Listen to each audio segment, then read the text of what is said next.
Welcome to the Leo. ఏ పత్రిక అయినా ప్రజల పక్షాన నిలబడాలి, ప్రజల పక్షాన పోరాడే ప్రయత్నం చేయాలి, ఉన్న వాస్తవాలను ప్రజలకు తెలియజేసే ప్రయత్నం చేయాలి. కానీ ఇక్కడ సాక్షి పత్రిక అనే ఒక పత్రిక వాస్తవానికి ఇది అవినీతి పత్రిక. దేశ చరిత్రలోనే ప్రపంచ చరిత్రలోనే రూపాయి పెట్టుబడి పెట్టకుండా ఇంత పెద్ద సాక్షిని జగన్మోహన్ రెడ్డి ఎలా నిర్మించాడో సిబిఐని ఈడీని అడిగితే చెప్తుంది.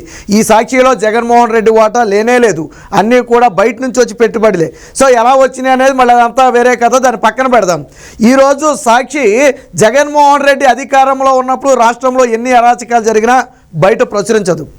జగన్మోహన్ రెడ్డి అధికారం నుంచి దిగపోతే రాష్ట్రంలో చీమ చిట్టుకుమన్నా దాన్ని ప్రచురిస్తుంది. సరే, ఉన్న వాస్తవాలను ప్రచురించితే కాదు అని మనం అంటలా, అది పత్రికా విలువ అంటేనే ఉన్న వాస్తవాలను ప్రచురించాలా, అది తప్ప ఒప్పు అనేది తర్వాత సంగతి. కానీ ఇక్కడ సాక్షి ప్రభుత్వం మీద విషం చెమ్మటమే ఒక పనిగా పెట్టుకుంది. ఎప్పుడైతే చంద్రబాబు గారు ముఖ్యమంత్రిగా గెలిచారో ఆ రోజు నుంచి ఈవీఎంల మీద అనుమానం అని అసలు మొదలుపెట్టింది. అంటే ప్రజా నిర్ణయాన్ని కూడా ఈవీఎంల మీద నెట్టే ప్రయత్నం చేసింది. ఆ రోజు నుంచి ఈ రోజుకి ప్రభుత్వం మీద విషం చిమ్ముతూనే ఉన్నారు, ఇంకా చిమ్ముతూనే ఉన్నారు, ఇంకా చిమ్ముతారు కూడా. వాస్తవానికి సాక్షిలో రాసే ప్రతి కథనం కూడా ఒక అసత్య కథనమే. అంతెందుకు, జగన్మోహన్ రెడ్డి అసెంబ్లీ సాక్షిగా ఒప్పుకున్నాడు. ఏమని? సాక్షిలో అబద్ధం రాశారు అధ్యక్ష, తెలియక పొరపాటు రాశారని చెప్పి గతంలో ఒకనొక సందర్భంలో ఒప్పుకున్నాడు. కానీ ఈ ఒక్క మాట మాత్రం 100కు 100 పాళ్ళు నిజం. సాక్షిలో రాసేవన్నీ కూడా అబద్ధాలే. భారతీరెడ్డి ఎప్పుడో మొన్న సాక్షికి సంబంధించిన ఏదో ఒక ఫంక్షన్లో సాక్షి చాలా విలువలతో ఉంటుంది, ఒక వార్తను రాసేటప్పుడు 1కి 100 సార్లు ఫ్యాక్ట్ చెక్ చేసుకుంటుంది, అసత్యాలను ప్రచురించడమే మాకు తెలియదని చెప్పి ఆవిడ మాట్లాడితే సోషల్ మీడియాలో అదే పెద్ద జోక్గా చెప్పుకున్నారు అందరూ. ఎందుకనంటే ఏ రోజు కూడా విలువలు లేకుండా ఇష్టం వచ్చినటువంటి రాసిన పత్రిక సాక్షి పత్రిక. సరే, సాక్షి రాసేది జనం నమ్మలేదు కాబట్టి మొన్న జగన్మోహన్ రెడ్డిని 11 సీట్లు ఇచ్చి పక్కన పడుకోబెట్టారు. సో ప్రజలు నమ్మారని నేను అంటలా, కానీ విషం చెమ్మటం మాత్రం మానలా. ప్రజల మెదడులోకి ఆ విషయాన్ని చొప్పించడం మాత్రం సాక్షి మానలేదు.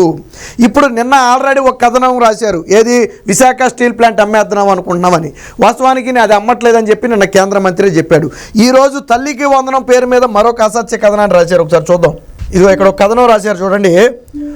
ఒక్కరికే వందనం అందరికీ ఎగనాం అని చెప్పి తల్లికి వందనం పథకంపై కూటమి ప్రభుత్వం యూటర్ను, ఇంట్లో ఎంతమంది ఉంటే అంతమందికి ఇస్తామని ఎన్నికల హామీ.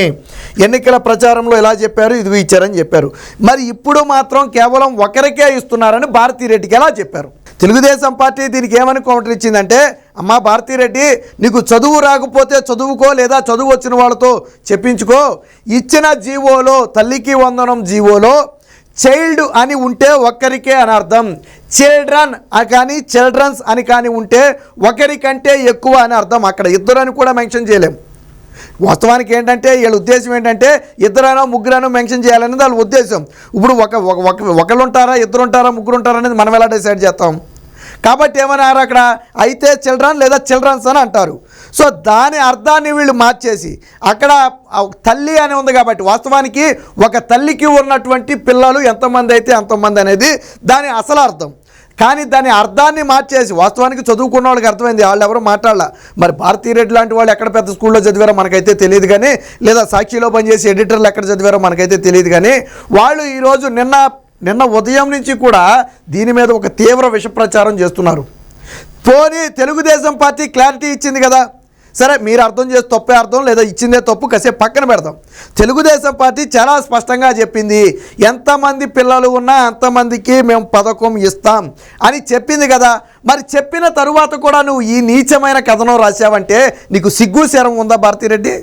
నేను అడుగుతున్నా, తెలుగుదేశం ప్రభుత్వం లేదా ఇప్పుడు ఉన్నటువంటి కూటమి ప్రభుత్వం క్లారిటీ ఇచ్చింది, ఒకరికి కాదు అది తప్పు, మీరు అర్థం చేసుకోవడంలో పొరపడ్డారు. చిల్డ్రన్ లేదా చిల్డ్రన్స్ అంటే ఒకరికంటే ఎక్కువ, ఒక తల్లికి ఎంతమంది పిల్లలు ఉంటే అంతమంది అని చాలా స్పష్టంగా క్లారిటీ ఇచ్చింది కదా.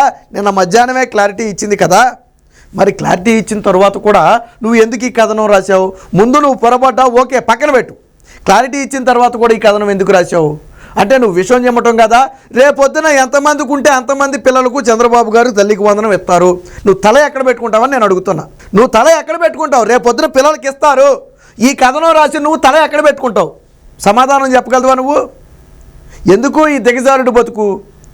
ఎందుకు ఇంత దిగజారిపోయి ఇంత నీచంగా బ్రతకాల్సిన అవసరమే ఉంది? పైగా ఏం రాశారో చూడండి. స్కూల్కి వెళ్ళే ప్రతి విద్యార్థికి 15,000 చొప్పున జమ చేస్తామని మేనిఫెస్టోలో ప్రకటన. జీవో నెంబర్ 29లో మాత్రం ఒక తల్లికి మాత్రమే తల్లికి వందనమని, అంటే ఓన్లీ వన్ మదర్ అని రాశారు. ఎక్కడైనా ఇచ్చిన జీవోలో నేను కూడా చూసా, ఇచ్చిన జీవోలో వన్ మదర్ వన్ చిల్డ్రన్ అని ఎక్కడైనా రాశారా? ఎక్కడైనా రాశారా? మరి నువ్వు ఒక్కరికి అనే పదాన్ని ఎలా పెట్టావు? ఒక్కరు అని నువ్వు పెట్టాలి అంటే వన్ అని వాళ్ళు మెన్షన్ చేస్తుంటే నువ్వు ఒక్కరికైనా ఇక్కడ రాయటంలో తప్పు లేదు. అక్కడ వన్ అనే పదాన్ని అసలు ఆ జీవోలోనే ఎక్కడ మెన్షన్ చేయలేదు కదా. మరి నువ్వెలా రాసావు? ఇక్కడ ఒక్కరికే అని రాసావు అంటే జీవోలో ఉన్నది ఒకటి, నువ్వు సాక్షిలో రాసేది ఒకటి. నీకంటే ఇంగ్లీష్ రాకపోవచ్చు, నీ సాక్షిలో పనిచేసే గుమాస్తాలకి ఇంగ్లీష్ రాకపోవచ్చు, ప్రపంచానికి ఇంగ్లీష్ రాదా? పోనీ సాధారణ ప్రజలకు ఇంగ్లీషే రాదు, వదిలే. తెలుగుదేశం పార్టీ క్లారిటీ ఇచ్చింది కదా, ఎంతమంది ఉంటే అంతమందికి మేము పథకం ఇస్తాం, అందులో ఎటువంటి సందేహం వద్దు, ఇలాంటి విషయ ప్రచారాలు నమ్మకండి అని క్లారిటీ ఇచ్చిన తర్వాత అయినా నువ్వు వెనక్కి తగ్గాలి కదా. తగ్గావా? తగ్గలేదు. 1 కోటి మంది పిల్లలను నిలువురా మోసం చేస్తున్న సీఎం జగన్. గట్టిగా మాట్లాడుకుంటే భారతిరెడ్డి వీడియో ఎతికంగా దొరకలేదు, లేకపోతే ప్లే చేసి చూపించండి, నేను కుదిరితే ప్లే చేసి చూపిస్తాను. గతంలో భారతిరెడ్డి ఏం చెప్పింది? అమ్మ మీకు ఎంతమంది పిల్లలు, ఒకళ్ళుంటే 15,000, ఇద్దరుంటే 30,000, జగనన్న మీకు డబ్బులు ఇస్తాడు అని 2019 ఎన్నికల సమయంలో చెప్పిందా లేదా? మీరు సోషల్ మీడియాలోకి వెళ్ళి చూడండి, దొరికేస్తే యూట్యూబ్లోకి వెళ్ళి చూడండి. ఆ భారతిరెడ్డి కామెంట్స్ అను అమ్మఒడి అని చెప్పి ఒక కొట్టండి, వచ్చేస్తుంది మీకు. చెప్పింది కదా. మరి నువ్వు ఎంతమందికి ఇచ్చావు జగన్మోహన్ రెడ్డి? మరి అంటే 1 కోటి మందికి నువ్వు ఇవ్వలేదు కదా. నువ్వు ఇద్దరికి ఇస్తానని చెప్పి నీ భార్య చెప్పింది స్వయంగా, కానీ నువ్వు మాత్రం ఒకరికే ఇచ్చావు. మరి వెన్నుపోటు పొడిచింది ఎవరు? 5 ఏళ్ల పాటు అమ్మఒడిలో వెన్నుపోటు పొడిచి మోసం చేసింది నువ్వా కాదా?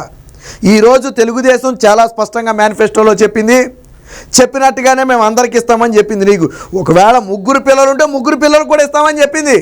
సాధారణంగా 2 పిల్లలు ఈ రోజుల్లో అందరికీ లేదు, 3 పిల్లలు ఉంటే ఎస్ 3 పిల్లలకి అమ్మఒడి ఇస్తాం, చాలా స్పష్టంగా చెప్పింది. నీ ఉద్దేశంలో 2 పిల్లలు ఉంటే ఒకళ్ళ పనికి వెళ్ళాలా, ఒకటి చదువుకోవాలా, అందుకని నువ్వు ఒకడికి ఇచ్చి మోసం చేసావు. కానీ కూటమి ప్రభుత్వం అది ఉద్దేశం అది కాదు. ఎంతమంది పిల్లలు ఉంటే అంతమంది పిల్లలు బడికి వెళ్ళి చదువుకోవాలా, అందుకు కదా అంతమందికి ఇస్తామని చెప్పింది. మరి ఇస్తాను, నీ భార్య ఇస్తానని చెప్తే మోసం చేసిన నీకు, ఇస్తామని చెప్పి మాట మీద నిలబడే తెలుగుదేశం పార్టీకి ఏమైనా సంబంధం ఉందా? అంటే ఈ దిగజారుడు రాతలు రాయటం వల్ల ఉపయోగం మహా అయితే నీ సాక్ష్యం చూసేవాడు కాసేపు ఆనందం పొందుతారేమో, అంతకు మించి ఏమన్నది. 1 వారం రోజులు ఆగితే ఆల్రెడీ పథకం ప్రారంభించారనుకో, అప్పుడు తల అక్కడ పెట్టుకోండి. నేను అనేది అదే, నువ్వు ఈరోజు దిగజారిపోయి రాసావు కదా, రేపు పథకాన్ని అందరికీ అమలు చేస్తే నువ్వు తల ఎక్కడ పెట్టుకుంటావు? 75% హాజరు, అలాగే పిల్లలందరూ వెళ్ళాలని, ఇంటి కరెంటు బిల్లు ఎక్కువ వచ్చిందని, లేకపోతే ఇంకో రేషన్ కార్డు లేదని, రకరకాల కారణాలతో విద్యార్థుల సంఖ్య తగ్గించింది నువ్వు కదా.